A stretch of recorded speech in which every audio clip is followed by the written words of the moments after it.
Assalamualaikum warahmatullahi wabarakatuh. Alhamdulillah wassalatu wassalamu ala rasulillah. Ada lagi sekarang Danantara ngumpul ribuan triliun di Danantara untuk mempercepat pembangunan katanya, dan bisa meningkatkan pertumbuhan ekonomi dari 5% menjadi 8%.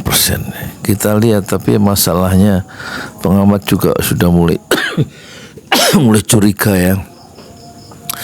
Itu ngawasi dana yang besar begitu. Itu bagaimana kalau BPK nggak boleh masuk tanpa izin DPR? KPK juga nggak bisa mengecek dana itu benar apa enggak kalau nggak ada izin DPR. Padahal DPR itu lembaga politik, kepentingan politik besar di situ, ya. Terus kemudian kalau yang melakukan kekeliruan dan pengelolaan keuangan itu nggak bisa dipidana katanya begitu ya. Dari segi pengumpulannya itu kemarin kan diambil dari pemotongan anggaran dari berbagai kementerian dan badan lembaga, dan itu kemudian dipakai untuk selain makan proyek mercusuar, makan bergizi gratis, juga untuk dari modal awal gitu, aset dari Danantara. Dan itu memantik ribuan mahasiswa turun ke jalan kan, soal pemotongan anggaran kemarin itu minggu yang lalu ya kan. Pemotongan memicu ribuan mahasiswa turun ya di berbagai kota di seluruh Indonesia, dan juga muncul gerakan protes ya, tagar Indonesia gelap di media sosial, dan juga karena nggak ada harapan di Indonesia itu muncul juga dari generasi baru itu adalah tagar kabur aja dulu. Sekarang ada proyek ambisius lagi, yaitu Danantara. Orang-orangnya yang ngurus ya lingkaran-lingkaran itu juga ya, lingkaran-lingkaran mereka juga.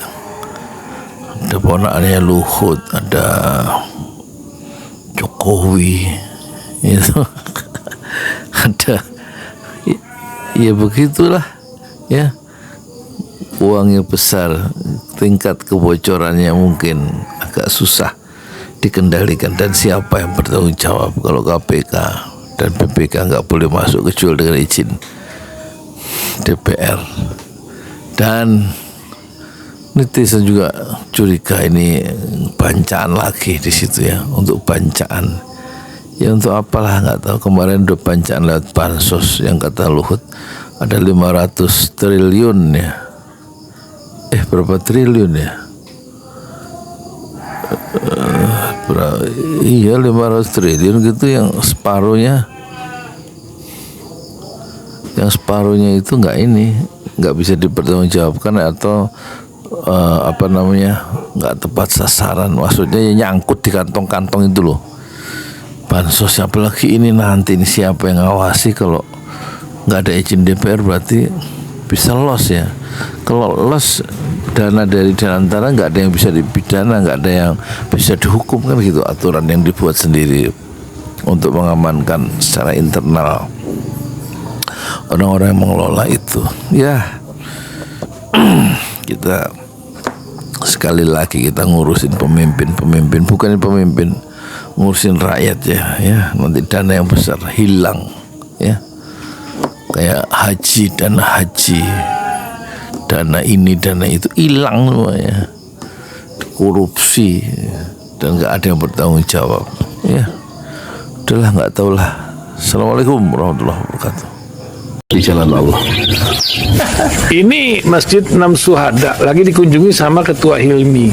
Modal awalnya berapa Pak Yudi Pramuko? 750.000. 750.000 rupiah aja. Jadi ini 500 jutaan nih barang. Sekarang udah habis 310. Masya Allah, tuh udah pakai keramik, plafon tinggal.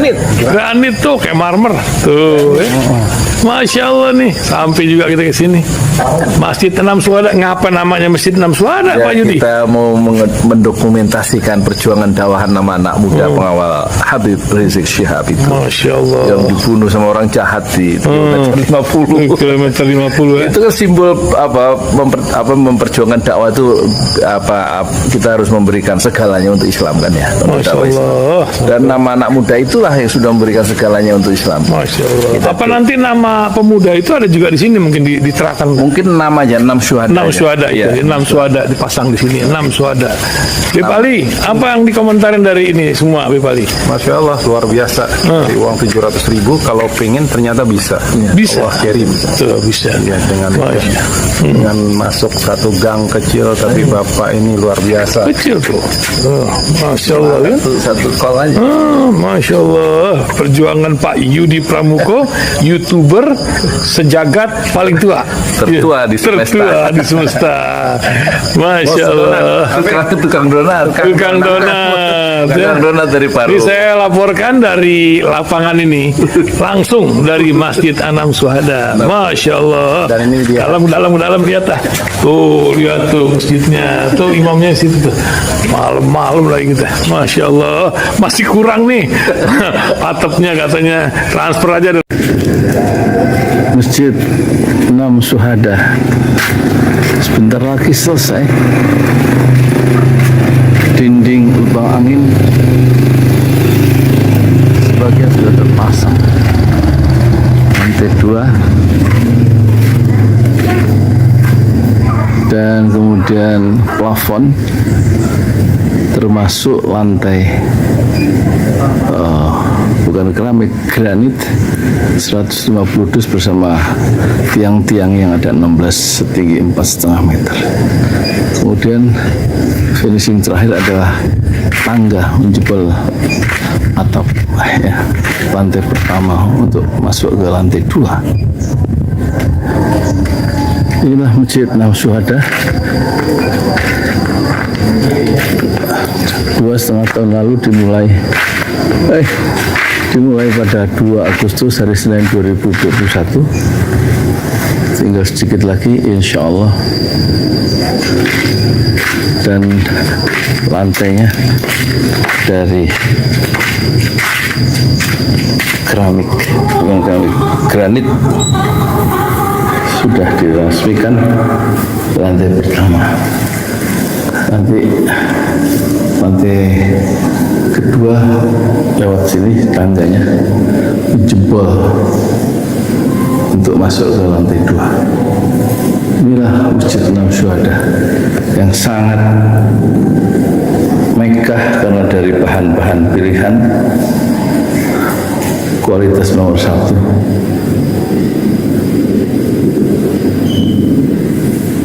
Tinggal sekitar 80 juta lagi finishing lantai atas selesai insya Allah.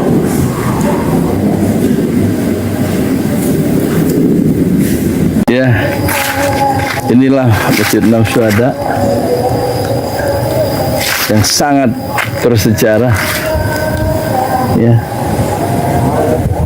dalam sejarah dakwah Indonesia modern insya Allah, karena ini dibangun dalam konteks kezaliman rejim penguasa yang sudah membunuh 6 santri dari Laskar Front Pembela Islam, dan kita abadikan pengorbanan dan perjuangan dakwah mereka sehingga kita sebut namanya Masjid Enam Syuhada. Mereka mengawal perjalanan dakwah gurunya Habib Rizik Syihab, dan mereka dicegat oleh orang-orang jahat di kilometer 50. Saya Yudi Pramuko, tukang donat dari Parung Suber, tertua di semesta Fasbir Sabrun Jamila. Bersabarlah dengan kesabaran yang indah. Assalamualaikum warahmatullahi wabarakatuh.